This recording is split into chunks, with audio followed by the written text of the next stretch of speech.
we're in the crux of this incredible inflection point where corporatization and technology and telemedicine as a piece of that are kind of on this like exponential rise within the industry. And that inflection is an opportunity for us to decide, how are we going to implement these tools? How are we going to implement these structures? And what is that going to look like for A, pets, but then B, like the people that are providing care?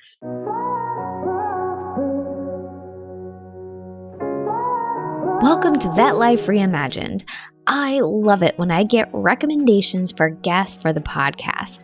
And this guest is a recommendation from Dr. Sonia Olson, who was a past guest on the podcast. And I'm so glad she connected us. Veterinary medicine is a second career for Sam, but he has worked with animals for a long time. I'll let him talk more about his career journey in the discussion, but Sam is a natural leader who advocates for colleagues and embraces opportunities to get involved in impacting the future of the profession. He embodies a refreshing zest for vet med and desires to help the next generation grow professionally. His wide range of interests and fearless leadership makes me excited to have colleagues like him joining us. This is a fun and inspiring conversation. On to Sam Schopler. You have a really unique career journey. You are not an early identifier. So do you mind sharing your journey to getting to vet school where you are now? Yeah, and definitely cut me off if I get long-winded, because I can start all the way at the beginning, which is that my dad is a veterinarian.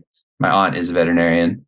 So I did kind of grow up around veterinary medicine, and my mom is a nurse and lactation consultant. So dinner topics, nothing was off limits. Iron stomach from day one.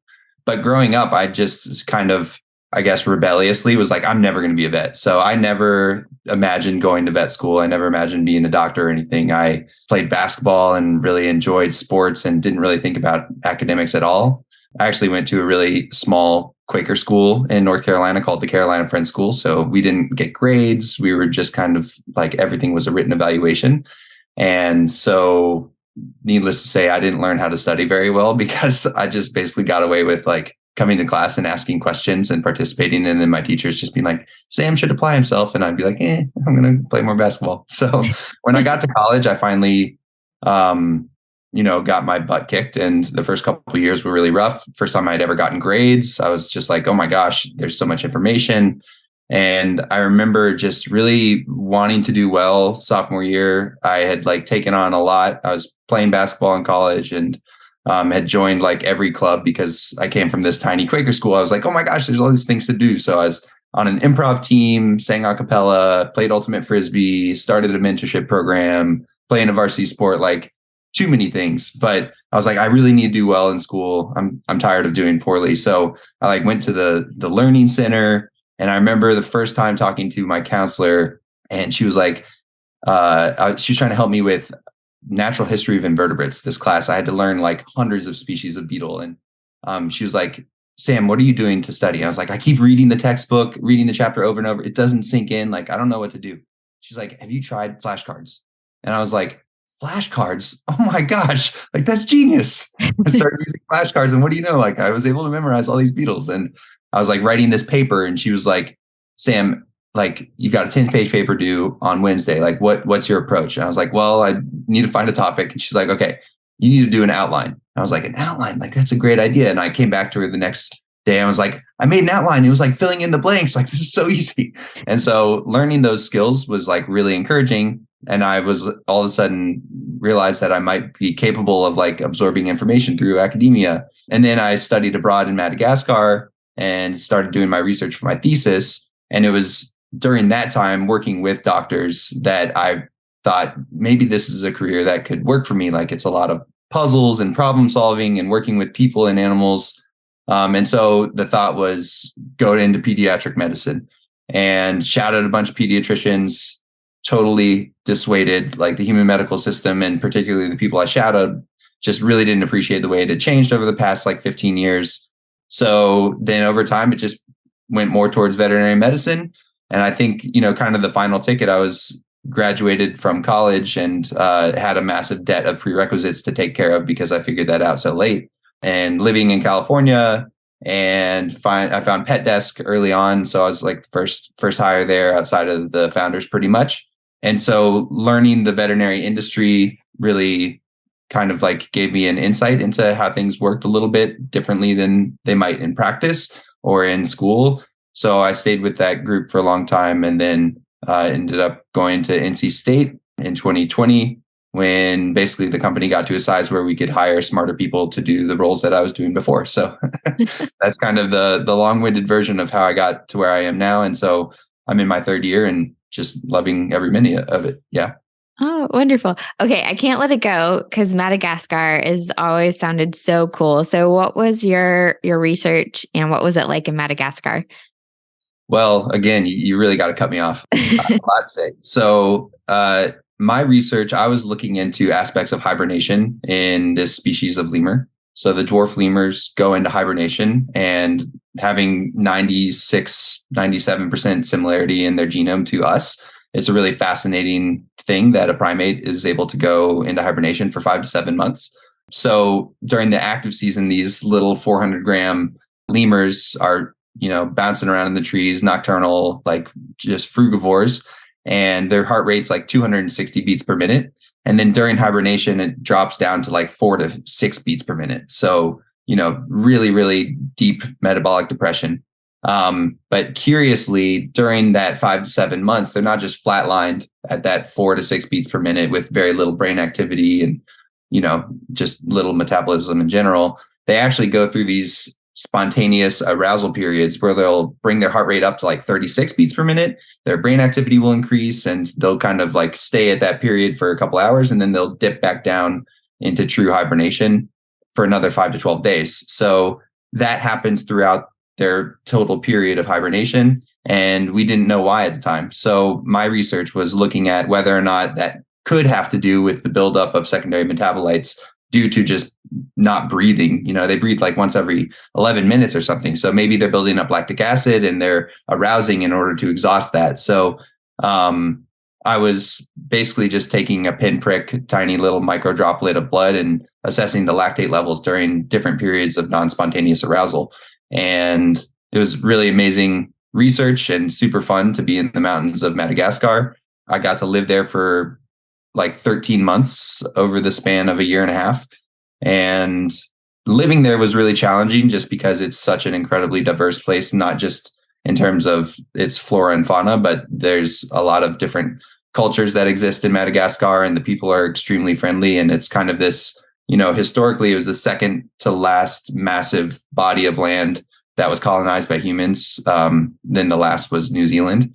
So it's a really interesting place, but it's just sad in terms of, the quality of life for a lot of people and access to goods, and a lot of resources are unfortunately being taken advantage of by other countries. So a lot of deforestation and pet trade and things like that. But since then, the research has continued. We found out that lactate had nothing to do with their arousal. They just actually came out of hibernation to go to sleep and enter REM. So it's kind of cool.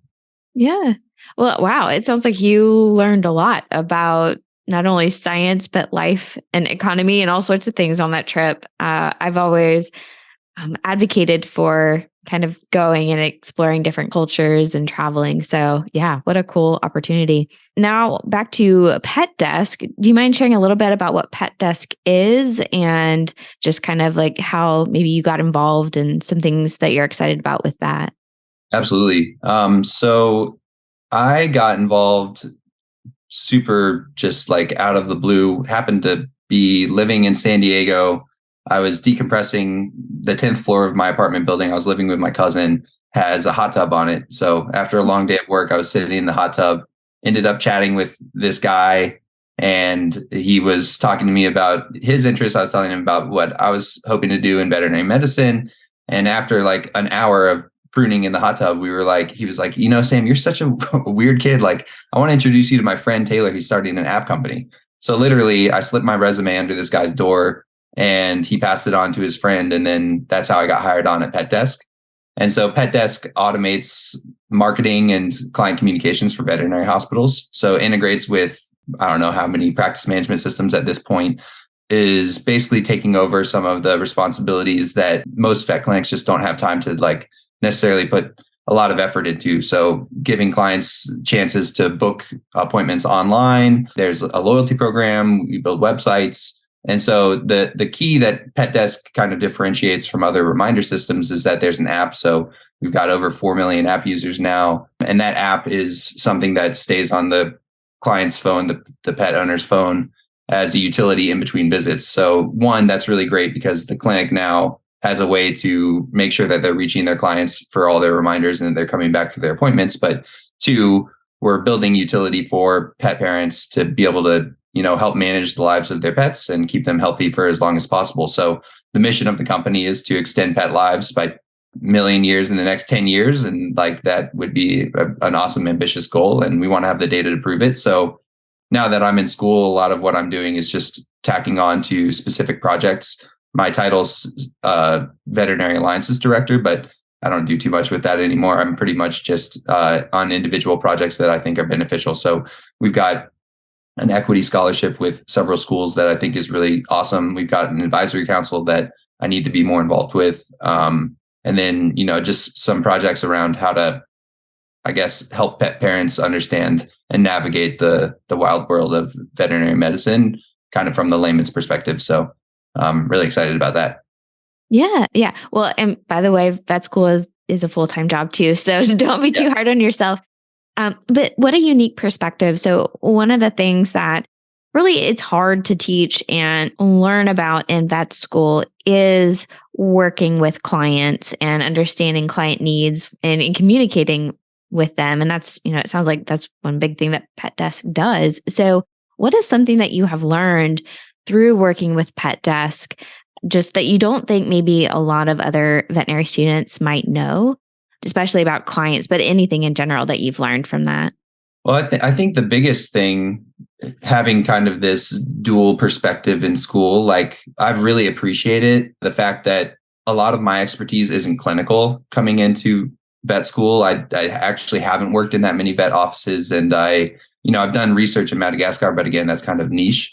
The fact that I've had to kind of like coordinate the information that we're learning in school with the information I've brought in with me from totally different parts of my brain has been really, really fun because I've had to make those connections kind of work in different routes and stuff like that. So in school, we get an education about communication, but it's not integrated in the way that it could be in terms of a systemic approach. Like we need to be actually making that a part of every single course, not just like here's a 2-week course on business and communication, because genuinely when you talk to practices, the ones that have figured out like what kind of clients are we serving, how do we best serve the client base that might be our ideal customer profile, or like what is the mission that we have as an individual business that I can like point to every single employee and say like all of us understand that this is what we are trying to have our clients walk away from with an experience at our hospital. The ones that have that are the hospitals that are, successful, that have less, team turnover. And the ones that don't, it seems like there's more like of that putting out fires attitude, unfortunately. And so I think, we are given opportunities at school to take part in role plays with clients and to take a history and stuff early on so that we can start to familiarize ourselves with that process. And to me, I think there's just a lack of like understanding that like that experience isn't how well you can take a history. It's actually, can you effectively communicate and make this person feel comfortable? Can you build rapport and build trust so that you can actually, end the exam or end that appointment with a recommendation that they're going to adhere to because they trust you and because you've built that relationship with them. So it's interesting because I think the greatest lessons I learned at Pet Desk didn't have anything to do with automating communication. It had everything to do with working with people. And so when I was managing our customer facing teams, I actually implemented 45 minutes every Friday of improvisational training. So we would take like applied improv techniques and we had like a curriculum and we would build those skills because in a lot of ways, that type of activity is strengthening the muscles of like negotiating difficult conversations and like adapting to the unknown and like letting yourself be vulnerable. And those are, keys along with curiosity, as we've talked about before, to building successful relationships and being an effective communicator. I think you're completely spot on. And I love the idea of kind of taking all of those skills like you would and, on the job and integrating that into every aspect of the curriculum. So yeah, that's amazing. And you said you came in with different experiences and not as much clinical. And you mentioned you have quite a few family members who are in veterinary medicine. I didn't ask. So what do they do? What kind of veterinary medicine are they involved with?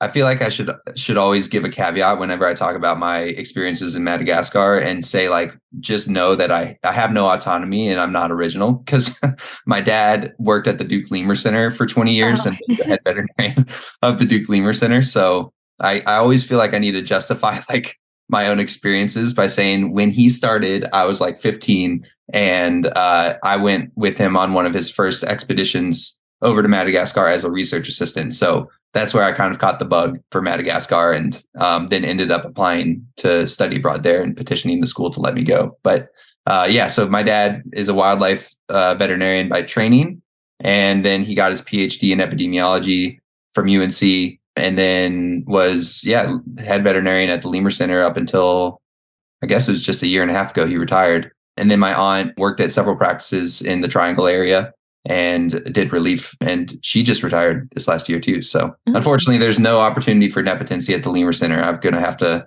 find my way there on my own. No, but that also makes sense too, because one of the things that we seem to have in common is the desire to let people know that there are so many different ways that veterinary can look like, and like all these different types of career paths, and you can pick one and then maybe change. Like there's so many different opportunities. So just continuing on that, like what makes you so passionate about the need to let people know about the diversity of options in vet and med? Well, starting with my own personal, just kind of like reasons for being excited about veterinary medicine, I was, as I mentioned, thinking about pediatrics and then thinking about veterinary medicine. And one of the reasons why human medicine wasn't as exciting for me is because there was a lot more legislation and there was a lot more bureaucracy, and the business of medicine had already taken a much stronger foothold in the industry. And so looking at veterinary medicine, it's like we're in the crux of this incredible inflection point where corporatization and technology and telemedicine as a piece of that are kind of on this like exponential rise within the industry. And that inflection is an opportunity for us to decide, how are we going to implement these tools? How are we going to implement these structures? And what is that going to look like for A, pets, but then B, like the people that are providing care? And so traditionally, we've had this industry that's steeped in kind of like there's some cynicism about like the opportunity to make money in veterinary medicine, or the work-life balance, or working at a vet clinic is like really traditionally hard, and vet clinics are behind on technology and all these things. But like we're at this point now where pet parents are people that we call pet parents. Like 15 years ago, that wasn't the case. And so people are spending a lot of money, and there's all this opportunity that comes with that. And so that to me is like, I feel like we need to push right now, so that if me and all of my classmates can graduate and be like super confident that we can unite our voice to say, this is how we should be doing things, and this is, the way that we want to implement these tools, then we can make a difference, and we can shape the way that our industry ends up providing healthcare versus maybe how the human healthcare system currently looks. So that was kind of the big picture. And then I think, I just got, even more entrenched in it as I discovered all of the tragic, aspects of how long veterinarians are practicing after spending so long trying to get to the profession that they ended up at. The burnout rates are so high, and depression is such a huge issue. And so figuring out how we can try to change that in a way that makes people feel more positive about the work they're doing. And I think a big piece of that is recognizing that the degree is incredibly flexible, and that you can do all of these different things. And as long as like the effect of what you're doing is helping animals, then like that's practicing veterinary medicine and that's, utilizing your degree.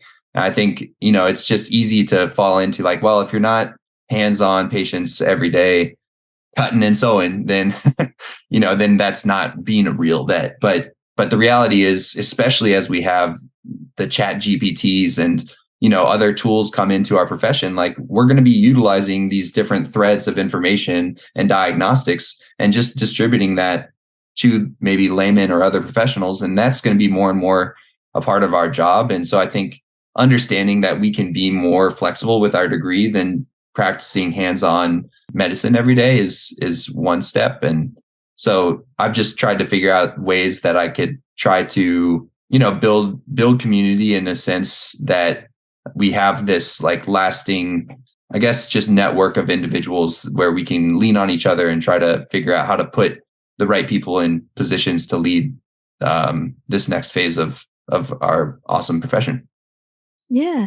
And you've done so much with that too, because you were telling me that you've been, bringing other vet students into different conferences. So what are their reactions? How are they feeling about that? I mean, so the most recent experience was Fetch in Charlotte, which was last weekend. In my mind, I had all of this 5.5 years of like working in the industry and being a part of groups like Vet Partners, where I got to meet a lot of people that have the same passion for helping vet students and changing the profession that I do. So having built up this network of like people that are like eager to try to figure out how we can make positive change. Once I was in school, I was kind of like talking to folks about my experience and trying to figure out like, okay, how can we make this happen? And so there were a lot of really generous people that financially just said like, let's bring students to the vet conference. So I rented a 15 passenger van and 20 of us plus a car, 20 vet students came to Fetch. And, I kind of like a little bit bribed them. I was like, look, you get free admission, free transportation, free stay, but you've got to participate in these nerdy games that I have planned for you. So like I basically had this game where I said, you've got to reach out to this list of vendors prior to the conference, pick 3 that like excite you, that you're like, whoa, I didn't realize that it existed in vet med, and reach out to them and say like, hey, is there somebody that I can meet at the conference at the exhibit hall and talk to you about what you're doing? I think it's really interesting. And then once they went to the conference, they had the, during process, which was meet with those people and ask them like, who are 3 people either in this room at this conference or in the industry that get you really excited about where vet med is going? And then reach out to those people and either meet with them or just shoot them an email. And so the concept was like, we can build an effective network of people that show us like aspects of the profession that we may not have even known existed a week prior, that are going to be support systems for the rest of our time in school and really going to be a big part of our foundation of our, connections moving forward into the profession. So I'm having debriefs with the students that came to the conference now, and the feedback has been really great. Like one student said that, their first year, they said that this was the most eye-opening experience they had thus far in their first year at vet school. And so, that's really encouraging. I think there's an opportunity for us to, continue to get different groups to support students coming to conferences. I think VMX would be an awesome step for us to try to see like, hey, how many students can we get to VMX to have that experience?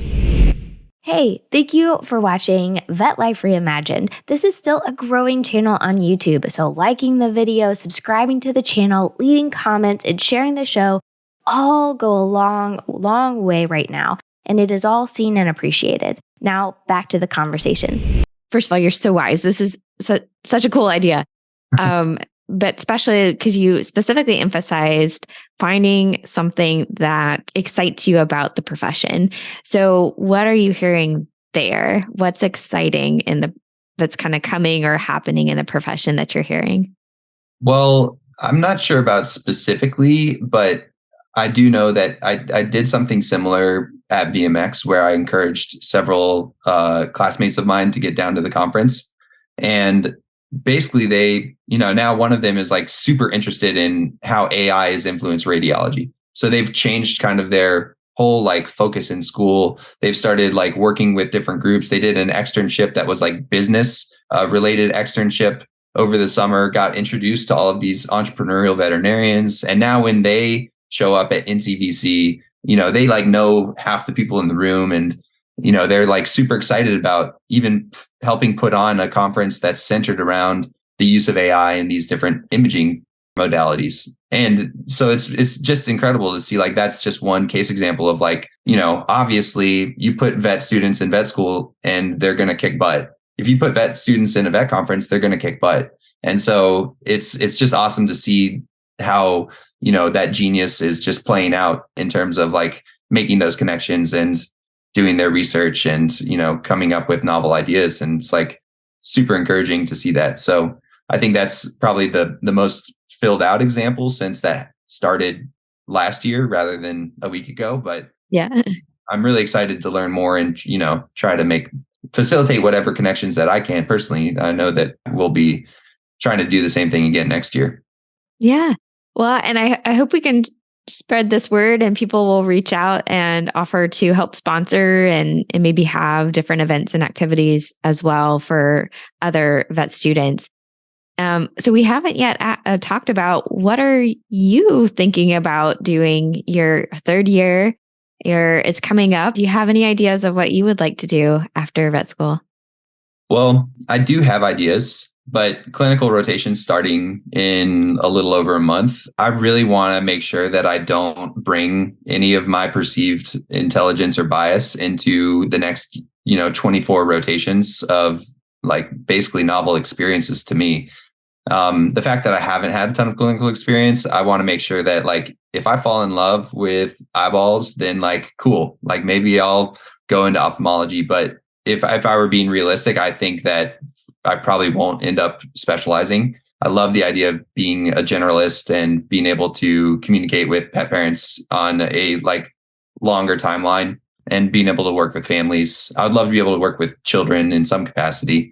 But right now I'm thinking a like small animal rotating internship would be a great way for me to condense a lot of experience into 1 year and just make sure that I see a high caseload and feel comfortable in practice, because I feel that inevitably I'm going to split my time between practicing medicine and also like advocating and participating in the industry to try to, encourage more people to fill that void and just continue these conversations. I know I can turn around and shout really loudly at pet desk and be like, hey, do things the right way. But I think there's an opportunity for us to like do something more.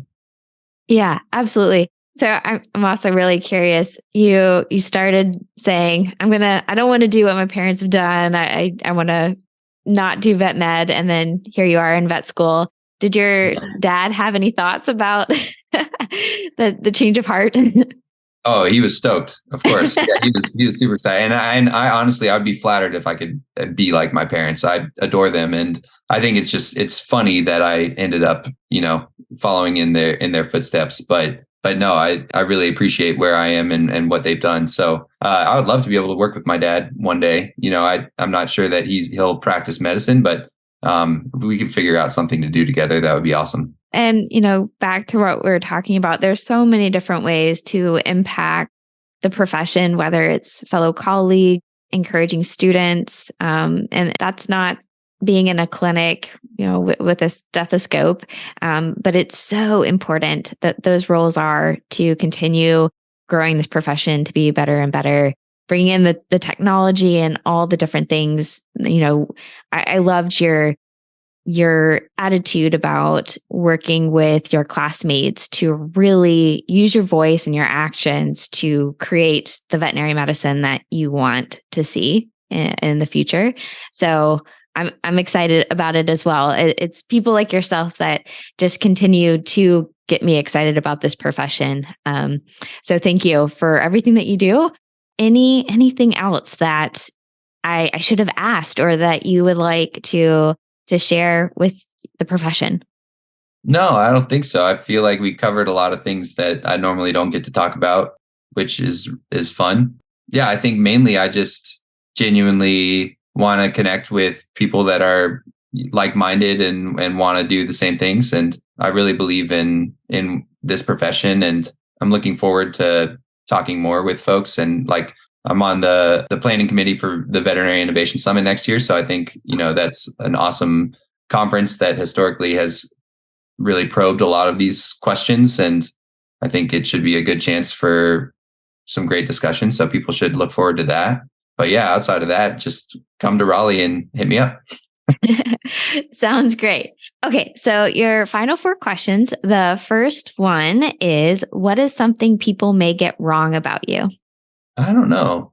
I feel like, I guess I can come across as maybe being like pretty loud and big. I'm like almost 6'3", and just, I try not to take up a lot of space, but I really love like hearing people's stories. I didn't ask you a lot of questions, so maybe I'm like totally being a hypocrite, but I love hearing people's stories and listening to, what people have to say. And so I just want to try to be approachable to everybody. And so I hope that my energy doesn't come across as like too much, but yeah. You take up that space. You're fine. That's good. The second question is, what is a hidden skill or interest that you have? Okay, well, we talked about this a little bit, so it's spoiled for you. But a skill that I've been working on a lot is just like trying to engage my curiosity, particularly in times when it's not readily available. I think a lot of times it's easy for me to be curious if I'm like bored or something and I have to like find something to do with my time or with my brain. But it's the times when I'm frustrated or angry or annoyed or just, like feeling off that I've been trying to engage my curiosity more and more. And so the skill that I've been working on is really cheesy, but literally I found out that across all cultures, languages, and rearings, humans verbalize curiosity the same way. And so like all of us can recognize curiosity in one another. Whenever we know that that person's being curious, regardless of what language they speak. And when I heard that, I was like, that's incredible. So then it turns out that when you verbalize curiosity like that, it actually like changes which aspects of your brain you're using and, lights up different parts of your brain. And so it literally makes you more open. And so I've just tried to practice that skill of like being like, in situations when I might not normally feel curious. And it's a pretty fun thing to do, but it's been one of the favorite life hacks that I figured out in the last couple of years. I have never heard that life hack before. So I think I naturally kind of do that, but now I'm going to be more intentional and do it more. So I love that. Yeah. Question number 3 is there anything on your bucket list that you would love to do? The number one for a long time is to swim with whale sharks. I don't know why, but I just would love to be next to one of those massive creatures. They just seem amazing.